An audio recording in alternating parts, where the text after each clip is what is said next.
పెద్దపల్లి జిల్లా కేంద్రంలోని కూనారం రైలు పట్టాలపై ధాన్యం లారీ ఇరుక్కుపోయింది. దీంతో పలు రైళ్ల రాకపోకలకు తీవ్ర అంతరాయం ఏర్పడింది.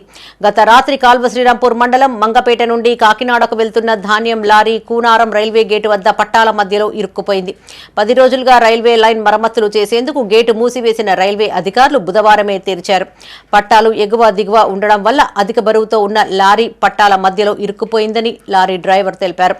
స్థానికులు రైల్వే సిబ్బంది లారీని పట్టాలపై నుంచి తొలగించేందుకు గంటసేపు శ్రమించినా ఫలితం లేకుండా పోయింది. దీంతో కాజీపేట నుండి బలార్షా వైపుకు వెళ్తున్న జైపూర్ భాగ్యనగర్ ఎక్స్ప్రెస్ రైళ్లతో పాటు ఇతర రైళ్ల రాకపోకలకు అంతరాయం కలిగింది. దీంతో స్పందించిన రైల్వే అధికారులు జేసీబీ సహాయంతో లారీని అక్కడి నుండి తొలగించారు.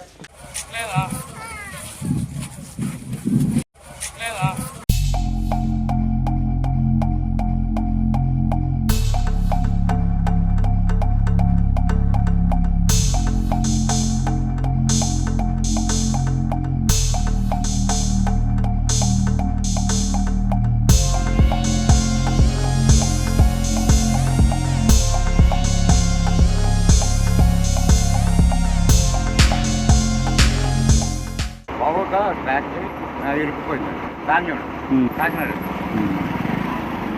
ఓకే ఎక్కడేనండి పట్టాలి మీద హనుమంతునిపేట భువనవరం రైల్వే పెట్టాడు.